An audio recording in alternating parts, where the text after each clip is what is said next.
नमस्कार दोस्तों। आज की वीडियो में हम देखेंगे कि क्यों तेजस नेटवर्क का शेयर फ्राइडे को 17.5% बढ़ के 435 पे क्लोज हुआ।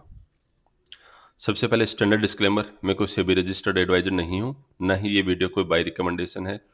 इस वीडियो का पर्पज सिर्फ आपको एजुकेट करना है। अगर आपको कुछ भी इन्वेस्टमेंट करना है तो अपने फाइनेंशियल एडवाइजर से पूछ कर कीजिए। देखिए, दो ही ट्रेडिंग सेशन में ये शेयर 26% की रैली दिखा चुका है।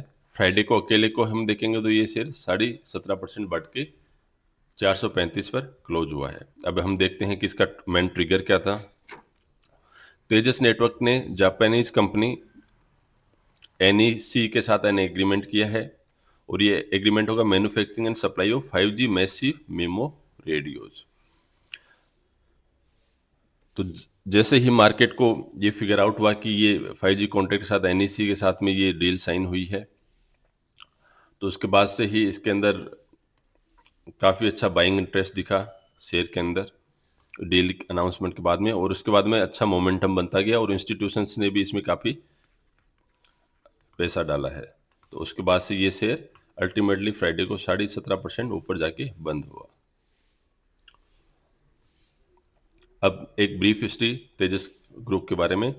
तेजस ग्रुप एक टाटा ग्रुप एंटरप्राइज है। यहाँ से ही हमें समझ आना चाहिए कि टाटा का बिजनेस है तो ऑब्वियसली क्या होगा, स्ट्रॉन्ग बिजनेस ही होगा। इसकी जो मेजोरिटी है 52% स्टेक ओन्ड है पेनाटोन फिनवेस्ट लिमिटेड, जो टाटा सन्स की एक सब्सिडरी है। इसके साथ साथ ही जो इंडियन गवर्नमेंट की प्रोडक्शन लिंक्ड इंसेंटिव स्कीम है उसका भी ये बेनिफिशियरी है। फरवरी 2026 में इसने अप्रोक्सीमेटली 70 करोड़ रिसीव किए हैं स्कीम के अंडर, और टोटल फाइनेंशियल ईयर 25 के अंदर ये लगभग 400 करोड़ रिसीव कर चुका है प्रोडक्शन लिंक्ड इंसेंटिव स्कीम के under.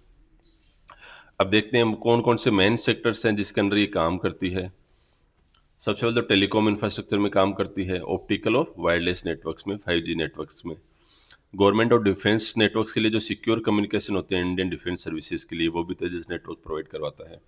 Data centres and enterprises, high speed networking, जितने भी डाटा सेंटर्स हैं उनमें भी ये कंपनी काम कर रही है। और जो 5G और जो नेक्स्ट जनरेशन के लिए जो वायरलेस टेक्नोलॉजीज आ रही हैं तो उसके लिए ये कंपनी काम कर रही है। साथ ही साथ ब्रॉडबैंड एंड फाइबर FTTH पे काम करिए। जो भारत नेट है गवर्नमेंट का, जो विलेजेस को फाइबर नेटवर्क से कनेक्ट करना है, उसके अंदर भी ये कंपनी काम करिए। और साथ ही साथ इन्हीं टेलीकॉम इंफ्रास्ट्रक्चर के इंटरनेशनल प्रोजेक्ट्स भी ये कंपनी एग्जीक्यूट कर रही है। इंडिया के अगर हम देखें तो BSNL के इसको बहुत सारे पैन इंडिया के 4G और 5G नेटवर्क ये ऑपरेट करता है अप्रोक्सीमेटली 1 लाख साइट्स पे। भारत नेट का फेज 3 भी इसी के पास में है। ऑल ओवर इंडिया के 12 पैकेजेस में से 7 पैकेजेस इसके पास हैं। और रेलवे का जो कवच का पायलट प्रोजेक्ट है दिल्ली और मुंबई कॉरिडोर का, वो भी तेजस नेटवर्क इम्प्लीमेंट कर रहा है। अब इसमें एक स्पेसिफिक इंसाइट हमें देखने को मिलती है कि इसकी जो गवर्नमेंट टेंडर्स पे बहुत ज़्यादा रिलायंस है। जो रेवेन्यू लंपीनेस, मतलब रेवेन्यू कई बार नहीं आता है, बट जब आता है तो गवर्नमेंट प्रोजेक्ट्स बहुत मैसिव अमाउंट के होते हैं तो बड़ा रेवेन्यू ही आएगा। अब देखते हैं इसके फाइनेंशियल्स के बारे में। फिलहाल इसकी जो टोटल मार्केट कैप है वो 7,800 करोड़ के लगभग है। पी रेशियो इसका भी नेगेटिव चल रहा है क्योंकि जो स्टॉक फाइनली 2017 में ही लिस्ट हुआ था, उसके बाद में बहुत ज़्यादा गेन पे ये लगभग 70% गेन पे ही अभी ट्रेड करा है 2017 से लेके अभी तक। EPS भी इसका ऑब्वियसली नेगेटिव है, -43 अर्निंग्स पर शेयर। डेट टू इक्विटी देखा जाए तो फ्रेंड्स इस कंपनी का 1.29 है, मतलब बहुत ज़्यादा डेट टू इक्विटी परसेंटेज नहीं है। और अभी ये फिलहाल एक लॉस मेकिंग एंटिटी है। अब लॉस मेकिंग एंटिटी को आप इस हिसाब से समझिए कि अभी Q3 के रिजल्ट आए थे फिजिकल ईयर 26 के, तो उसमें हम Q2 क्वार्टर करें, Q3 फिजिकल ईयर 25 से कंपेरिजन करें तो Q3 2025 के अंदर कंपनी को 166 करोड़ का मुनाफा था, लेकिन इस क्वार्टर के अंदर 197 करोड़ का इसको लॉस है। रेवेन्यू की बात करें तो रेवेन्यू Q3 फिजिकल ईयर 25 में 2,2600 करोड़ का रेवेन्यू था, जो कि अब घटकर इस क्वार्टर में 307 करोड़ का रह गया है। अब देखने से तो ये लगता है कि इसका रेवेन्यू घट रहा है, लेकिन ऐसा नहीं है। एक BSNL का जो ऑर्डर था वो डिफर हो गया और वो अप्रोक्सीमेटली अकेला ही 2350 करोड़ का ऑर्डर था। अगर वो मिलता तो ये यहाँ पे पहले जो रेवेन्यू था उसकी लाइन के अंदर ही रहता। तो जब से ये रिजल्ट्स आए थे तो शॉर्ट टर्म के लिए लोगों में सेल की रिकमेंडेशन है बहुत सारे ब्रोकरेज हाउसेस पे, लेकिन जब से ये एनईसी का प्रोजेक्ट मिला है और लॉन्ग टर्म कंपनी के फंडामेंटल्स और वर्किंग स्टाइल है तो स्ट्रॉन्ग बाय है लॉन्ग टर्म के लिए। लॉन्ग टर्म के लिए लोग इसको बाय की रिकमेंडेशन ही दे रहे हैं। इसके साथ ही साथ इंडिजीनियस आईपी, इंटेलेक्चुअल प्रॉपर्टी भी बहुत सारी काम कर रही है और यही इसका गेम प्ले होने वाला है फ्यूचर के अंदर। Satellite and private 5G networks में काम कर रही है, वायरलेस रेन पे काम कर रही है, वायरलेस बैकबोन है। साथ ही साथ जो हमने देखा मैसिव मिमो रेडियो, मिमो रेडियो क्या होता है? Multiple input multiple output radios. इसके साथ साथ इस कंपनी ने पूरे वर्ल्ड में 613 पेटेंट्स के लिए फाइल कर रखे हैं, जो 370 तो इसमें ग्रांट भी हो चुके हैं, जो कि एक बहुत बड़ी बात है।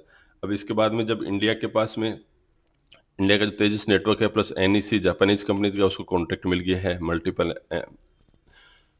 MIMOs बनाने के लिए, तो दोनों कंपनी जो कॉस्ट इफेक्टिव प्रोडक्ट्स को बना सकती हैं। तो ये क्या है, एक तो चाइनीज़ प्रोडक्ट्स का ऑल्टरनेटिव है, इंडिया के अंदर यूज़ हो पाएगा।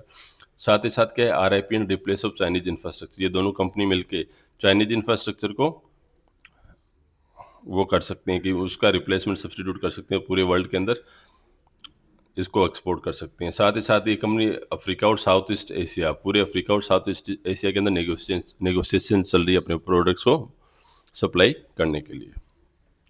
अब देखते हैं वोलेटिलिटी वर्सेस वैल्यू। कंपनी के लिए चैलेंजेस क्या हैं कि रेवेन्यू लंपीनेस है, क्योंकि गवर्नमेंट के प्रोजेक्ट्स हैं, गवर्नमेंट के प्रोजेक्ट्स में वैसे भी डिले होता है, फंड सैंक्शनिंग में होता है, कंपनी के पास वर्किंग कैपिटल कम है और हेडविंड्स जो लास्ट क्वार्टर 3 के जो रिजल्ट्स थे वो बहुत अच्छे नहीं थे। लेकिन लॉन्ग टर्म में ये फायदा है कि इसके जो वैल्यू है वो काफ़ी अच्छी वैल्यूएशन, अट्रैक्टिव वैल्यूएशन भी है, उसकी ऑर्डर बुक भी बहुत ज़्यादा है, और साथ ही साथ में जो अभी एनईसी के साथ डील हुई है तो लोगों को उसमें फ्यूचर जो कंपनी काम करी है उसके अंदर ग्रोथ दिखती है, पोटेंशियल दिखता है। तो इसलिए इस कंपनी में बार बार थोड़ी सी अच्छी न्यूज आने पे ही इतनी अच्छा मार्केट रिएक्ट कर रहा है। साथ ही साथ जो एनालिस्ट है उनका आउटलुक देखें तो लोगों ने 202% तक का टारगेट दिया है, अपसाइड का टोटल टारगेट 1122 रुपये तक का दिया है।